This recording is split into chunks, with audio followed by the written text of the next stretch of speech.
Hey guys, Empyrean here, and this is a weird pre-recorded video because I am under embargo right now when I record this. I just have some thoughts that I wanted to get out there about PoE2, the new game that is coming up soon. So I have been lucky enough to get invited to Los Angeles on November 8th for a Path of Exile event, and during this event they showcased the endgame that is coming to us in Path of Exile 2. So, that event was pretty crazy, and by now you will have seen the live stream that we all watched together tonight on November 21st. And wow, there is a lot of stuff to talk about. But I figured for this video, I want to get out 10 things that I'm excited about for Path of Exile 2. Number 1, the new endgame. Goddamn, procedurally generated account-wide atlas. It's kind of a mix between like Delve and the monolith system from last epoch and the synthesis system from back in Synthesis League in Path of Exile 1. As with all systems in Path of Exile, they make these things incredibly modular, so they are easily expandable, you know, vertically and horizontally and all sorts of ways. The fact that you can't run the same map over and over again is going to be very different, but the fact that you're constantly like progressing on this map and you're going to get to these towers where you can enhance everything in the range of the tower, but then you can only run everything once and then you have to move on, maybe progress to another tower. They have definitely cooked with this endgame system, and I'm really excited to actually try it out to see how it works in action. Number 2, specific atlas trees for each mechanic. So I think this is really cool because you're no longer going to be feeling like you're missing out on another mechanic because you're engaging with one mechanic. So if you play a mechanic enough, you're eventually going to fill out the entire atlas tree of that mechanic, and then you just have it maxed, and then you can engage with it anytime or not engage with it, or combine multiple mechanics in one map, who knows. But the fact that right now in PoE1, you only have so many points and the tree is huge, so you can only do like 1 or maybe 2 or very rare cases 3 mechanics at a time.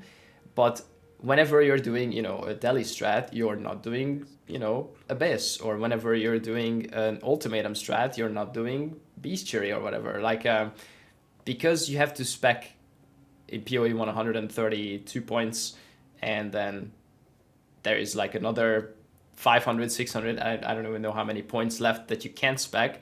In PoE2, you can max out every single mechanic, and you're not going to be missing out on another mechanic because you're doing one mechanic. So I really like that. There is going to be a core tree, so I don't think you're going to be able to fully fill that out. So there's still going to be some choice in like what you want to do with your like core basic tree that doesn't have to do with any specific mechanic. But yeah, I like this multi-tree system they have cooking, and that means that anytime they introduce a new mechanic, that's going to come with its own tree, and then you're going to be able to complete that tree fully and fully min-max that mechanic if that's what you want to do. Number 3, cool boss fights. So you would take our devices and doom us? I think not. This is an obvious one. They have cooked 50 unique bosses just for the first 3 acts that we're gonna have access to for the first part of early access, which eventually will be 100 unique bosses when the whole campaign is completed, plus the endgame bosses that are on top of this. And of course, a lot of these bosses are gonna come back in mapping. They look amazing, they sound amazing. I have played through Act 1 in this playtest, and I have already seen so many different bosses that are not just, you know, same guy but different color attack. It's like completely unique movesets and voice lines and everything. The soundtrack of the boss fights and the sound effects that they make with their animations sound really cool. Definitely next gen stuff. So I'm really excited to see all the different bosses. Number 4, there's a big one, group play. So Path of Exile 2 is also 6-player, up to 6-player game, like PoE1. And hopefully if everyone in the group is just as excited, we are going to be tackling the PoE2 early access launch with our full 6-man party. As you guys know, I do a lot of league starts with my friends, and I really enjoy playing ARPGs in a group setting. It's not the only thing I do, of course. Most of you probably know me from my solo farming adventures, but every league start we get together with a group of friends with similar goals, and we try to min-max ARPGs from a full group play aspect. So I'm really excited to try that. in PoE2. We don't know how group play looks like. We have no idea if there is an aura bot, if there is a curse bot. Our best guess right now is that, you know, everyone is mostly doing damage. Maybe 1 or 2 people put on a lot of gear that supports everyone else in the group, because there are items in the game that give your ally stuff, which is, I think, mostly for minions, but it's also for allies because players are allies. We don't know if there's going to be full support builds. Maybe someone gives some block to the party, maybe someone builds freeze, maybe someone builds stun, maybe someone builds armor shred, all that stuff, and then we all do damage. We don't know how it's going to look like, so I'm really excited to see how it actually shakes up. Yeah, just super hyped about that. Number 5.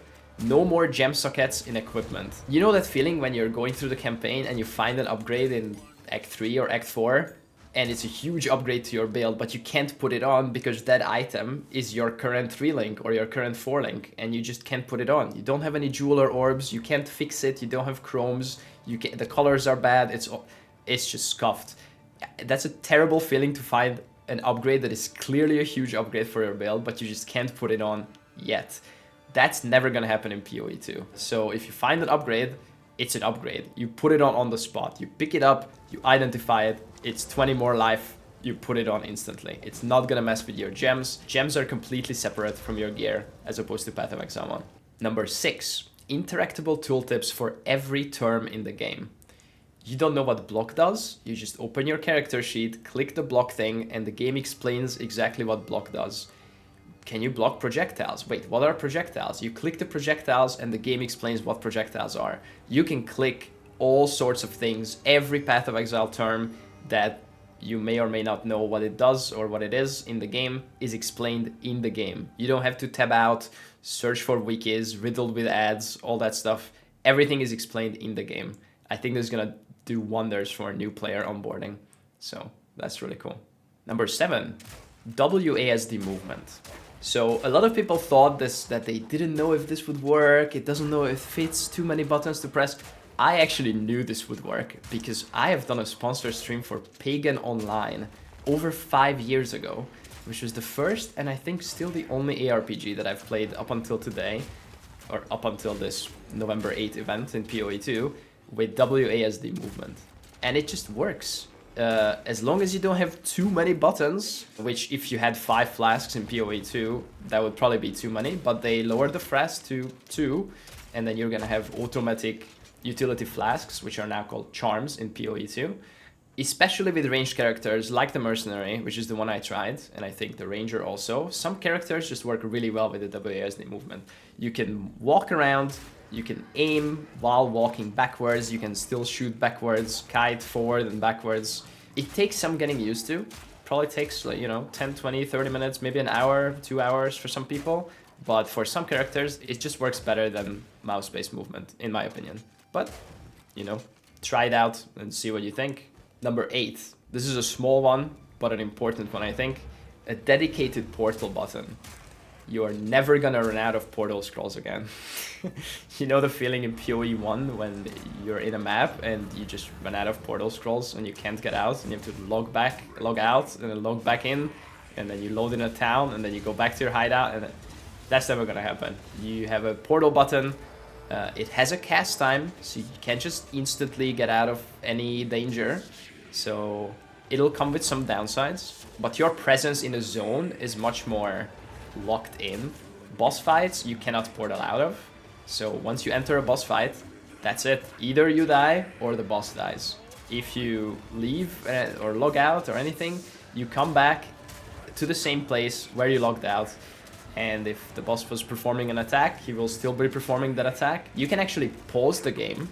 You can actually pause the game anytime with your skill tree.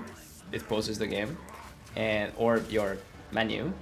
And you can, you know, collect your thoughts and consider your next moves against the boss.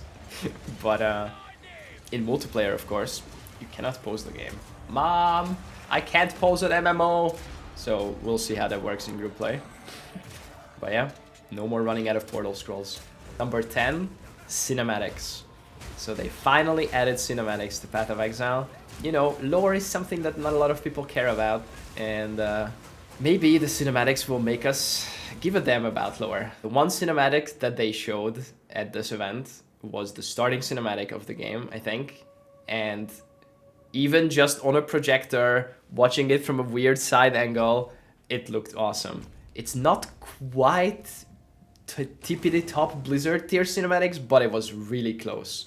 The sounds, the voice acting, everything about that cinematic that we watched was awesome. So I'm looking forward to seeing more of them. And of course, skipping them probably early on to get to the end game, and then finally doing a lore playthrough where we actually watch everything and immerse ourselves in the world of Rayclast. So yeah, excited about cinematics. There is a lot of other stuff, of course. I could probably keep going, and maybe that's already too much yapping. It's probably gonna be a lot of yapping content coming to YouTube from other streamers who, you know, also maybe were on this event or were in previous events. And I think I'm just gonna stop here. I think 10 is a nice round number. These are 10 things that I'm definitely excited about, and there's gonna be a lot more stuff coming, and there's gonna be a lot of PoE2 content coming to this channel starting December 6th when the early access starts. If you watched all this way, thank you so much. There's not gonna be a lot of yapping videos from me. I'm not really good at this. I think I'm much better when I'm actually streaming and I can talk to you guys in chat and see how you respond and answer questions live and all that stuff. Pre-recorded stuff is still very alien to me, so sorry if this video felt a little weird, but I just wanted to get my thoughts out. I'm actually really excited about this game. I've been kind of low on the hype train because it's been so long in the building, but it's finally here now, and we get to watch the stream tonight, which once this video is out, we have already seen it, and you have seen our live reaction with our group. So thank you so much for watching. Like and subscribe, all that stuff. There will be a lot of PoE2 content coming your way. Bye!